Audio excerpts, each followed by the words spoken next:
live in paradise. Welcome to a special edition of the Jenleeion Circle with Mario Bonds. Tonight, we sit down with Kiana Parker, ex-girlfriend of Chet Hanks, the son of Tom Hanks. Kiana alleges that Chet Hanks verbally and physically abused her on multiple occasions. In Fort Bend County, Texas, she has filed a lawsuit against Chet Hanks. The lawsuit alleges that Chet Hanks is responsible for assault, battery, and the intentional infliction of emotional distress. Chet was served on August 7th, and the lawsuit is now underway. Now, Kiana bravely joins us to tell all in her story of dating Chet and her bid for closure, healing, and justice. Thank you so much for being brave to be here, Kiana. Thanks for having me. How are you doing? I'm okay. I want to start back at the beginning because there are a lot of pieces that I think can be cleared up and a lot of points that need to be understood about what you have gone through in your relationship with Chet. So going back to the beginning, you guys met in 2019. How do we get to the point of you guys living together in March 2020?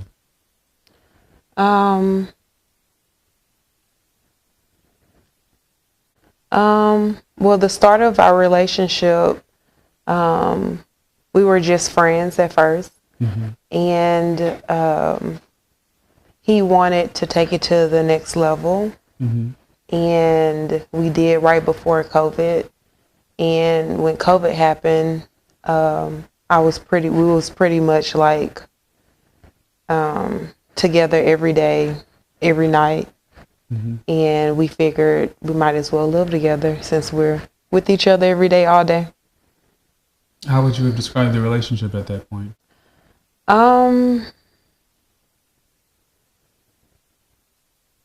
Well, I thought it was going good, but I didn't know the red flags or the signs of an abuser. So I was blinded by a lot. Were you in love with Chet? I was.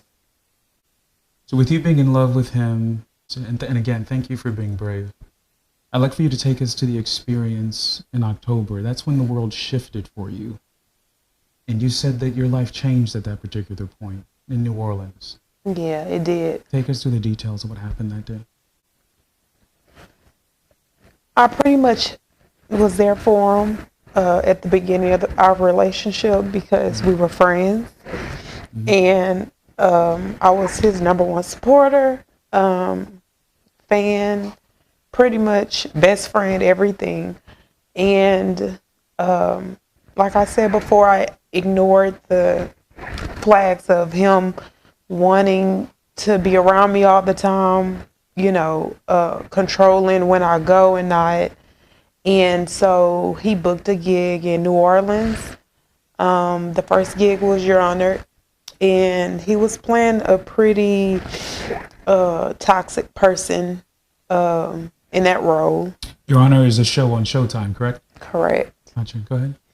And we stayed at the Windsor, and pretty much he had that gig for about 30 days. So I was pretty much stuck down there with him because he didn't want me to go. And when I did try to go, he would, threaten his life or threaten to do something. So I would stay. And he just showed me who he really was during the stay in New Orleans with his behavior, how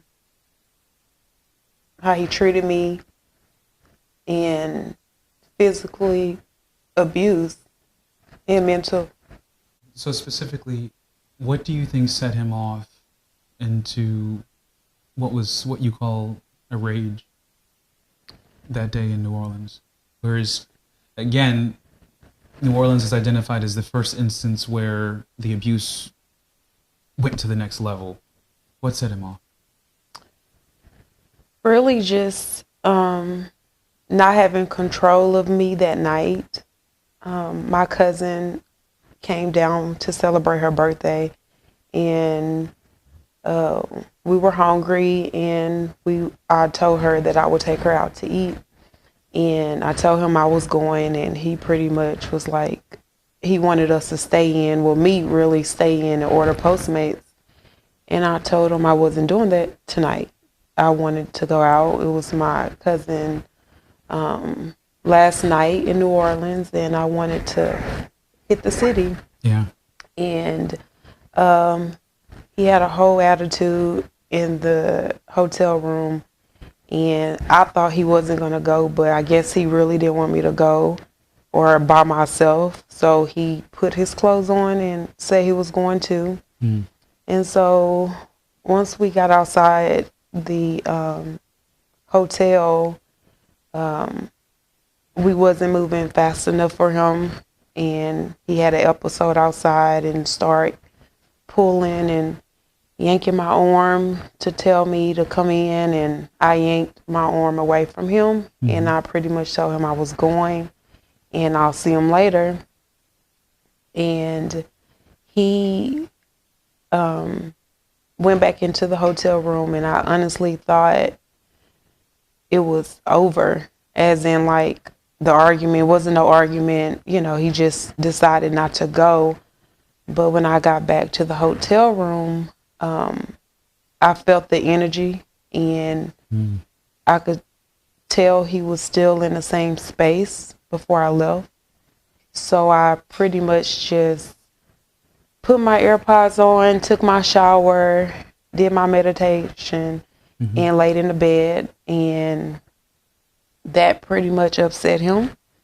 And he just started, you know, pushing at my shoulder to get my attention because I had my AirPods in, and it just went left after that. Pushed me off the bed, started throwing things. That's when he called me a ghetto black bitch. And pretty much after that, I checked out because I just didn't understand. He and everybody know I'm not a ghetto bitch, you know, like from my childhood, you know, I'm not that one. But when he said black, that just in the context of an interracial relationship, that right. So I was confused. Like, why would you say that, you know? And I tried to get out the hotel room, and he claimed that I had his cell phone, but he had already destroyed the room to where I lost my AirPods, I lost my phone, he lost his phone within the room. And he pretty much didn't want me to leave the room, so he kept me in the room by pulling on me, throwing me across the room, so I wouldn't leave. And I finally, and my phone was, he broke my phone. I had to get it fixed. And I ended up getting out the door. I was in my silk pajamas, socks. He was in his boxers, nothing else on. And I ran out the door, and he chased me and grabbed my arm. And once the door closed, he realized that we didn't have a key. Right. So we're in the hallway. I'm crying, upset, just trying to figure out everything. And he picks up the hallway phone and called to the front desk and pretty much was like, we got locked out the room because you guys are at a 5-star hotel at this point. Yes. And you have you know 2 individuals in the hallway. I mean, what feasible story did you guys provide, especially with both of you guys? You guys are in peculiar states of dress, right? What did you provide the desk? I pretty much didn't say anything. I was still worked up crying. So he called the front desk and told them we were going to get ice. At a 5-star hotel? Correct. They deliver it to the room every night and with a snack. So that was a lie, you know. But someone ended up coming to bring us a key. And I will never forget the person that walked out the elevator, because we just made eye contact for a long time, and he could tell something had happened. And he was a little confused, so he just gave us the key, and we went back in there. Did anything in you at this point, you'd gone through something for you to flee in your pajamas. When you saw that individual that got off the elevator, did you have any inkling to say anything?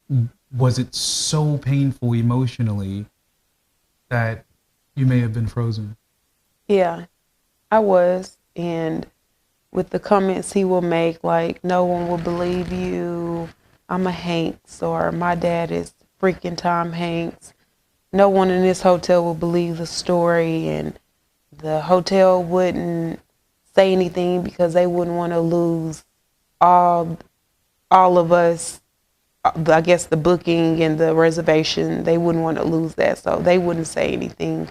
And he pretty much just held that over my head, so I was just like, Was at that point, because you've done a brave thing by stepping forward and also being able to file to get closure for yourself, but at this period, again, we're in New Orleans in October 2020. At this particular point, did anything in you want to say anything, or were you afraid of reprisal from him? Or at this point, are you still arrested by the fact that you're in love with him? Take us to your headspace. Pretty much, yeah. Wasn't in love with him at that time. And, all relationships have issues and it's not perfect. So, of course. I was just thinking about everything. We just signed a lease for a house in Houston. We had so many plans. It was just like, I was just confused and I just didn't know what to do. Then I was scared to say something. No one would listen or care. Just a lot of mixed emotions, really. And I usually tell my mom everything, or at least one of my close friends, and I didn't even share this, because I was embarrassed and didn't want them to look at him crazy, and just pretty much protecting him still. Right. Kiana alleges that Chet's behavior increased and became more threatening and violent towards the end of 2020 in December, where he threatened to execute a murder-suicide. I want to go to that experience because that is a scary thing, right? To be with someone and they might use tactics like harming themselves or harming you to sort of keep you or to keep control. The moment that he started saying that he would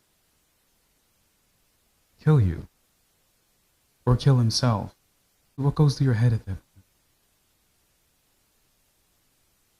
Just, how could you, someone that supported you on any and everything, even through the sour times with your mom, his mom and dad, everything, walked him through co-parenting with his daughter, just everything, just like a parent would do, like I was playing many roles with him.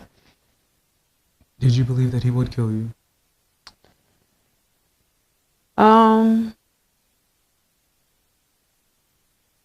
I want to say no, but with his behavior and what he was doing and just how, I was scared. I just didn't know what to expect. Everything was new. I never in my life dealt with an abusive relationship or anything, so I just didn't know if it was real or not, or he was just saying that to get my attention, or he'll really do it. A lot of time people stay because of what they hope the relationship would be as opposed to what it actually is. Anyone who judges is off, right? If they don't understand that dynamic of it. The night that he did threaten a murder-suicide, your twins were in the house. They was in the house. And it pretty much started, I had company that night too. And he always would like stay in the room, really. And one of my friends was there, and Chet walks in the living room and put his hand out and was like, "Come here." And he'll take me, I'll get up, confused, like, "Lord, what just happened?" And I'll walk in the room with him, and he sit me down, and he'll just tell me all these thoughts and visions he would have in his head about killing himself or ending his life or ending my life, or just he didn't see the purpose of being on earth, And that night he pulled me to the room and told me that. And then that's the first time a light just came up, and I'm like, I have this guy is really sick, like he's fighting demons, and I was once told you can't fight anyone else's demons. That's something absolutely they have to fight. And but in some ways you did still try to fight his demons, right? I did. I did. You left, you took your twins to your mom's house, but then you came back to the house. Tell us what you did when you came back to the house. I hid his gun because he kept saying, like, he'll shoot his brains out. So I hid the gun and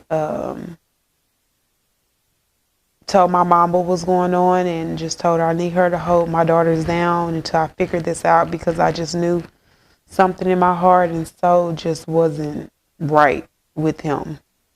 And right. I didn't want nothing to happen to my babies. So at this point, first of all, that is a heroic thing to go back and to hide the gun, while a huge part of you is screaming, "This guy's a lunatic, I gotta get away." Mm-hmm. That piece of you that went back and hid the gun, you were doing that so he would not harm you, or in hopes that he would not harm himself? Or did you even think that far? It's just get the gun out of the way.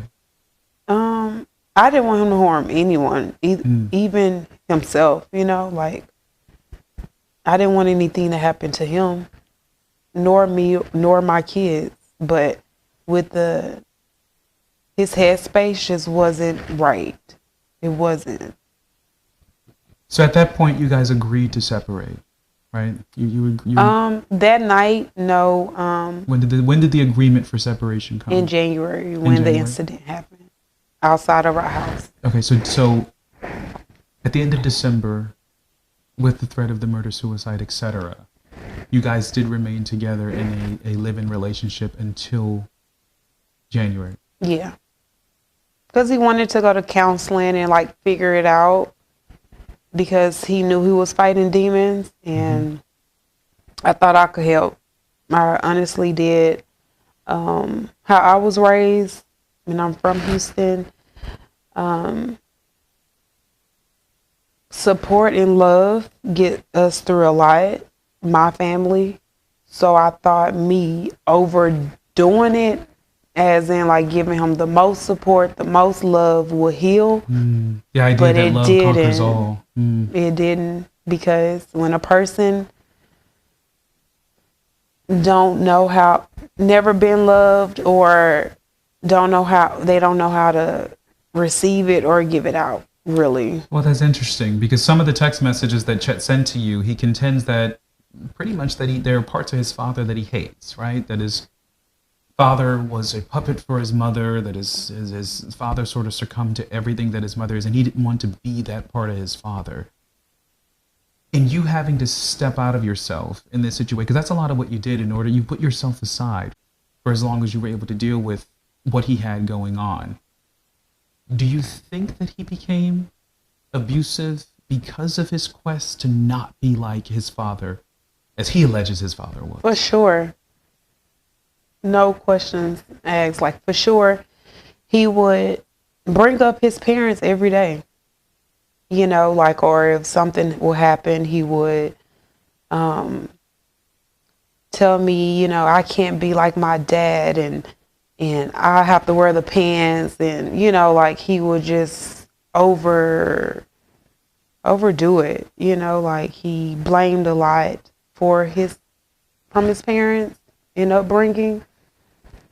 Yeah, and I like the step further back, you now are on the other side and you bravely recognize that there were red flags and signs. But before it got physical, when you sit here today with me, what were those red flags that you admit you missed during the days prior to his first incident?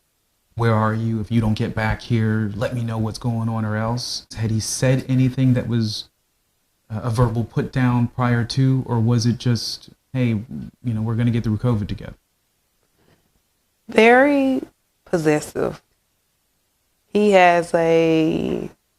personality is, he's very, to anything. It could be relationship, friendship, drugs, it can be anything. Once he starts something, a relationship, whatever, it's like he's obsessed or like he's addictive, and he becomes possessive, like, where are you? What are you doing? If I don't answer, what are you doing? You must be doing this. Get back here. I want to do this. It would just be like every day. Like I drove like 2 hours one time to get my hair done in LA, and he's not a person that he's not patient at all, at all. So for him to want to take that drive and like literally sit outside while I get my hair done, that was like the first sign, like, okay, like, and then I was like, no, he just loved me. He just want to be around me, but no. At first, possessiveness feels good. It really feels good. They really want me. They really care about me. I'm their everything. There's nothing that you got wrong or missed in that situation. But now it's great that it's been an education for you. Do you believe that he will still harm you? Honestly, I wouldn't put nothing past him. I honestly moved back to LA with my daughters and I stay out the way. Like it's still hard to go to like the places that me and him will go to. Yeah. Because I just don't want to run into him. Yeah. Because it's like the unknown, the unknown, not knowing, what he'll do or if he's on anything and will react or just anything. Like even when I see like a similar truck, my nerves just like, oh my gosh. So I'm still healing and just trying to get over it. I understand.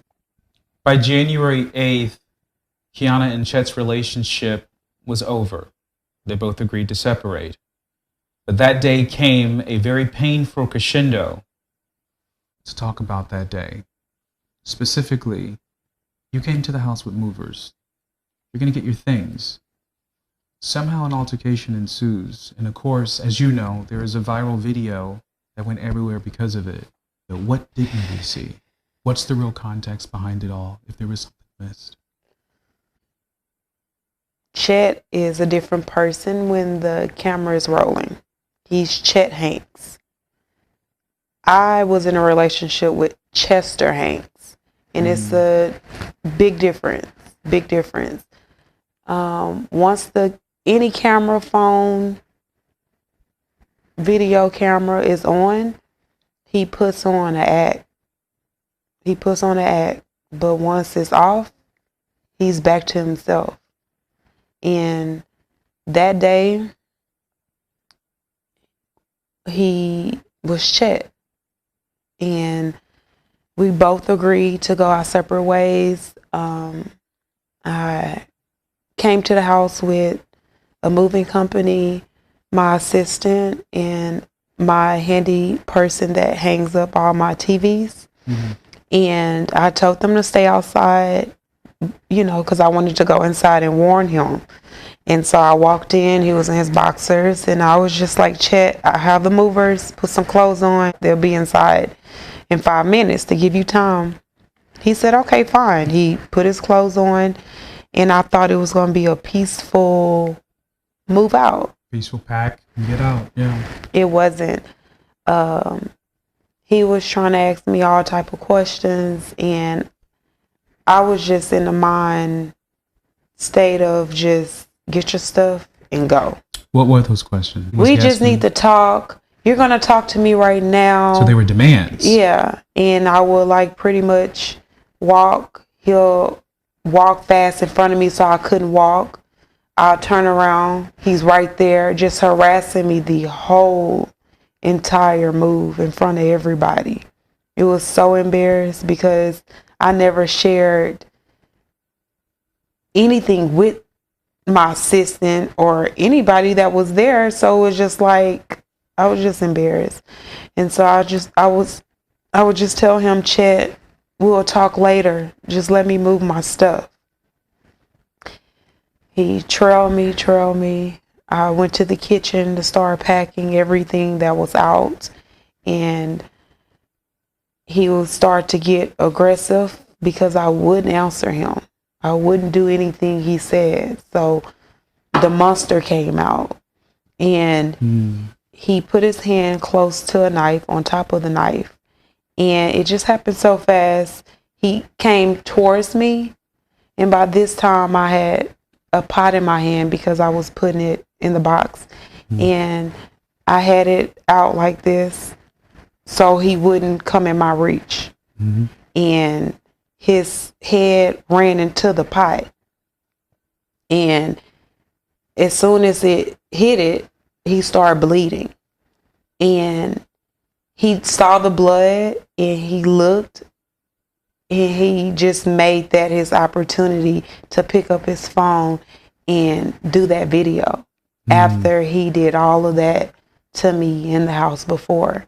So as soon as the phone came on recording, he got into his act. He's an actor. He got into his act as Chet Hanks and made all type of false claims about me. And is this why in the video you're screaming, you pushed me, you pushed me, you pushed me? Yes, because he was harassing, he pushed me, all of that. Like before my thing is, why you didn't record everything? You know, if I'm this bad person, I did that. And you would have had the camera on me 24/7. But no, you saw the blood and you just used that as your opportunity to say that I allegedly stabbed you. Right. And we all are smart and we know any person that gets stabbed will have to get stitches and will have to go to the doctor. Absolutely. And at the end, that experience yielded him having a protective order placed against him. So after that moment, even with the video, things got worse. It did. Explain that to us. I got away from him in the house and I ran out the front door and I had my phone in my pocket. And I know he don't like to be recorded, especially when he's like doing something embarrassed or clowning. So I pulled my phone out and the flash came on and I'm like, Chet, I'm recording you. Like, leave me alone. And as soon as he saw that light, a monster came out. I mean, I'm running backwards outside the door trying to record him. And we're on like a main street, so cars were going and I'm like running and he chased me, grabbed me, pulling me, yanked me, pushed me off the curb, banged my head against the concrete.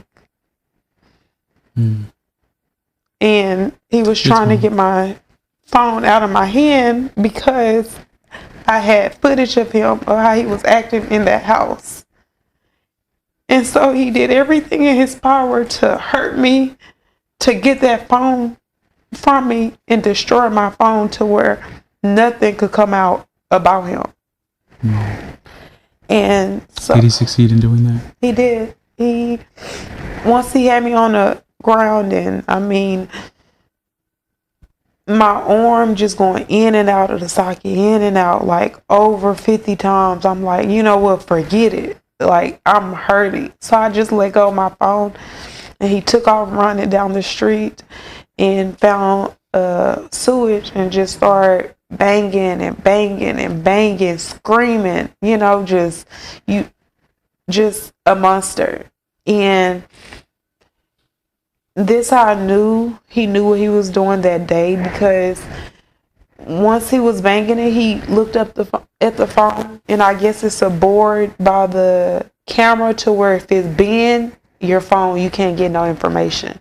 Yeah. I didn't know that, but he would look at it. Oh, it's not bend enough, and like bend it. Like he did what he knew what he was doing, and so he took my phone and you know, I turned it into phone company, the DA, and they said it was too damaged to get anything. So,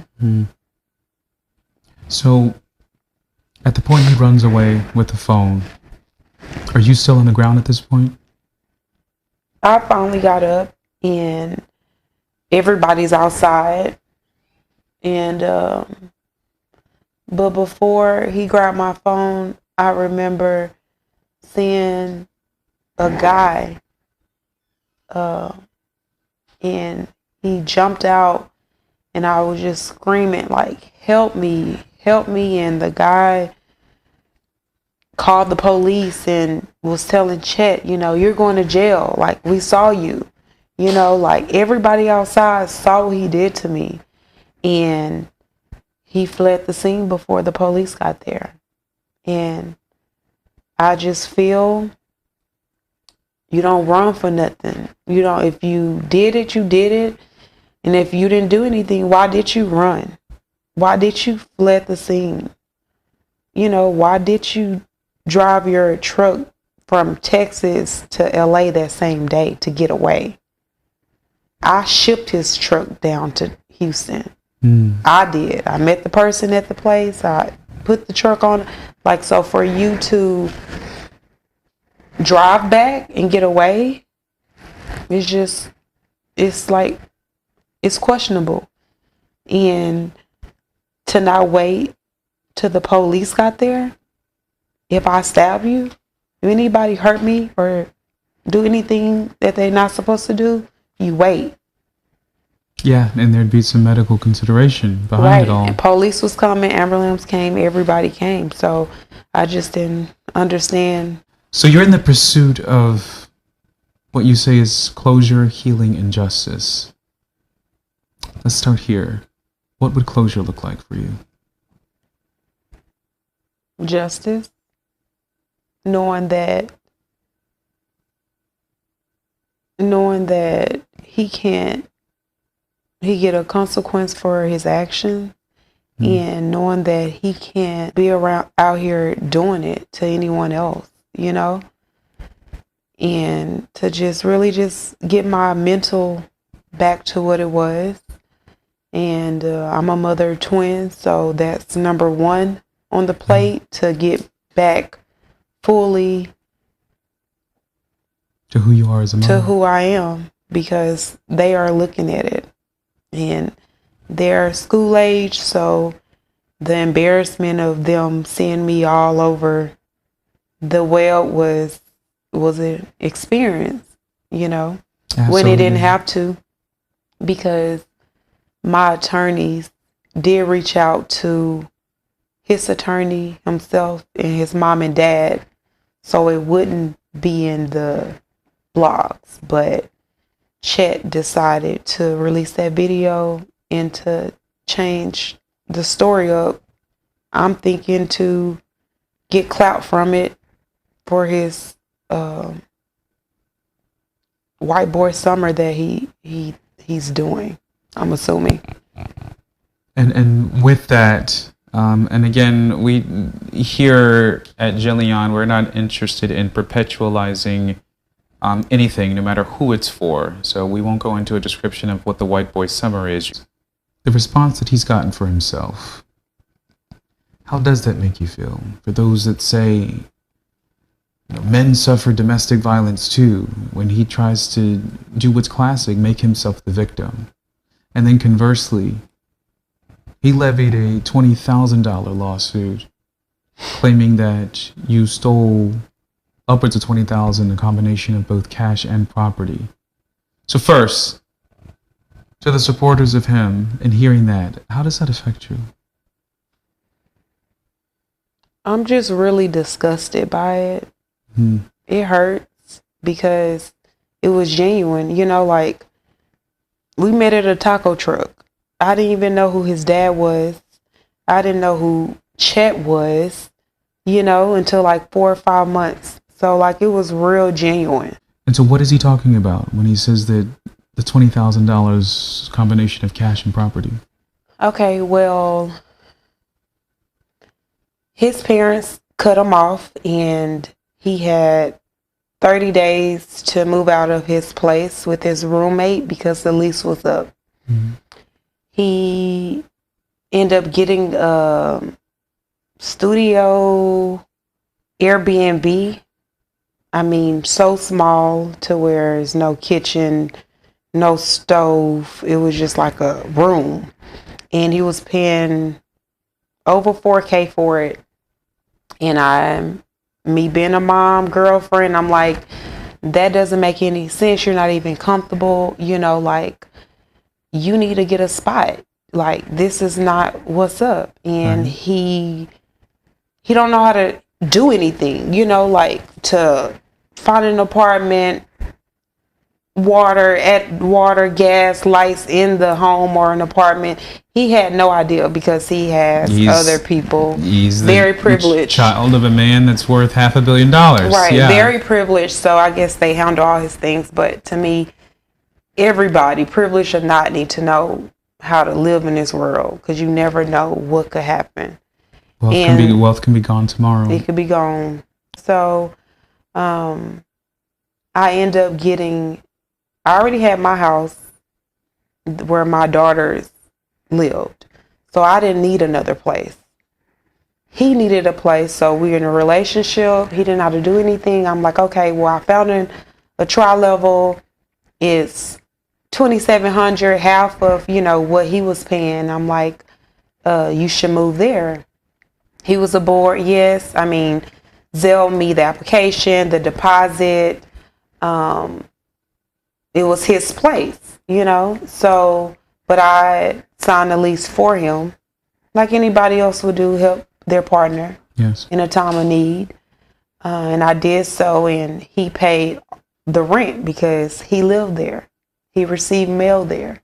And after we broke up, I guess in his head he erased that he didn't live there. So he called his bank and told his bank those rent charges were fraud.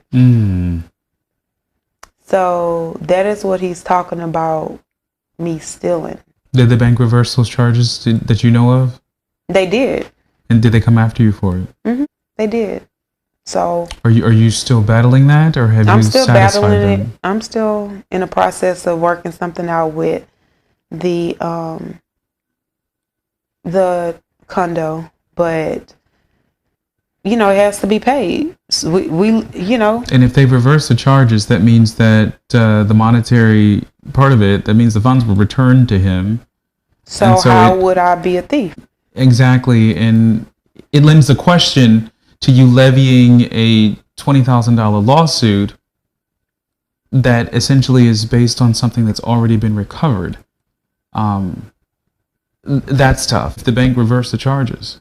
Correct. I called the bank, I called the apartment complex, and they were just like, this is new for, you know, we never had no one to do this, but they approved it because my account was never in negative. My online tenant was never negative until he charged all of those rent payments before we moved to Houston. Those charges was before we moved to Houston and got a house out there. And behind that, he calls your story the product of a bitter ex. Right. That hurts, I know. It does. And on your road to healing is a journey. It doesn't always have a clear finish line because we're all trying to piece ourselves together every day and we're always becoming. So on your road to healing, what has it encompassed for you so far? What are you doing to get to a better sense of healing for Kiana? First, I had to get my relationship all the way with God. I do therapy once a week, sometimes two, Awesome. depending on if something hit the blogs or, and just spending time with my kids. They're bringing me out of, a lot. And the coping skills that you have to lean on. That's something that you are learning through therapy. Coping skills. Have you found anything to be therapeutic? Music, writing. Well, Has your therapist told you to stop reading the blogs? yeah, I really don't read them. I don't read them. I don't go nowhere. Everybody sends it to me. I asked that question because you're in a situation where you wake up some days and you look at your phone and there's a negative email or a negative post that you've seen or stuff. How do you normally get that stuff and how do you consume it? And most importantly, what are people saying? You've gotten death threats? They told me what school my kids went to. Like threatened me, threatened my family, talked bad, about me, all because of this. And these are supporters of Chet sending you these sorts of things. I would think, yeah. It was all because of him. Chet was served with legal papers by a processor on August 7th in the Bottled Blonde Club in Houston, Texas. Kiana was able to find out where he was by looking at videos he posted on Instagram. With that being said, did you think that he would never be served because of who he touts himself to be, Chet Hanks? Timing is everything, and I knew he would because I know the God I serve, and I know he don't play about his children, and I'm one of them. So it was just me being patient and just really focusing on my healing because me being the best mom is number one on my plate. So I would just, ignore it, and I just knew in due time it would happen. So how long had you been watching the Instagram post? Did it just happen to be on August 7th? Incidentally, you were looking at the post. Did you assume that he would do something that would expose himself, his location, so easily? For sure. I knew that. And my team is who found out, where he was and everything, because I don't honestly like going to his page. I don't really care what he has going on because I know he's still fighting them demons, and I don't want to be a part of it mentally, physically, spiritually, nothing. So my team is who located him and pursued to serve him. You said this has been lingering for far too long. I will continue to seek closure, healing, and justice. What do you want people to know the most? You've been called out your name terribly. You've been called a bitter ex. You're up against the son of a Hollywood dynasty, so to speak.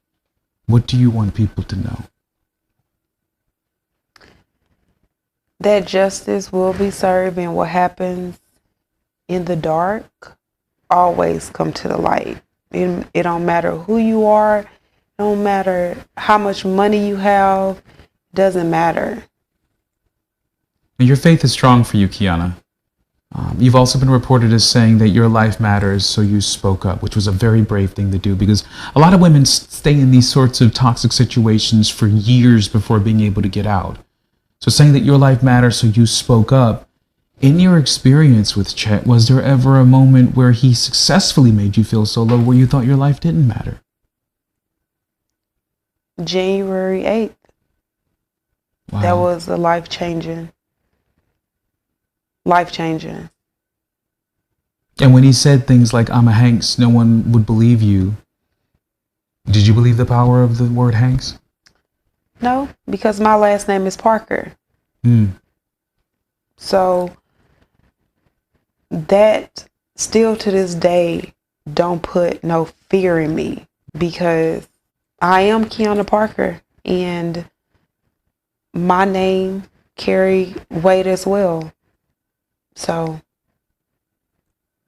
Now, a lot of things that come to mind for people when they hear the amount of the lawsuit based on what you've gone through. And I guess this goes to the whole statement of, well, he's a Hanks. But the question comes back immediately. Why only 1 million?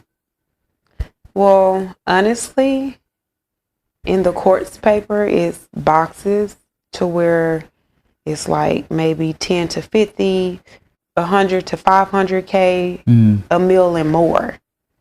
A mil and more was checked. I see. So at this moment, I'm not sure why everyone picked that and ran with it, but no one really knows how much and what. I think that's important take, and a very important take on that is obviously that this is a administrative selection on paperwork. It could be more. Right. I think that's very important. Now, with that being said, obviously this could be a lengthy experience for you. Your seatbelt is buckled. Are you experiencing any degree of anxiety with having to go up against the Hanks? I just want to know where your head is in that. Obviously, you just said something very powerful, that my name is Parker too, and you have your faith and what have you. Is that sustaining you and you don't even think about what some would call a giant that you're up against? I don't call it a giant. Call it a coward. That's powerful. I think you are definitely helping a lot of women who are going through the exact same thing. So Kiana, if you could speak directly to Chet, he was in front of you. You've indicated that you think that a lot of what he did is an expression of cowardice. But it's been a while since January. What would you say to him? Get help. Get help. Your daughter needs you more than anybody. She may be too young to see what's going on, but she's seeing everything you do. So get help. And get back clean. Did you ever see him do drugs? Yeah.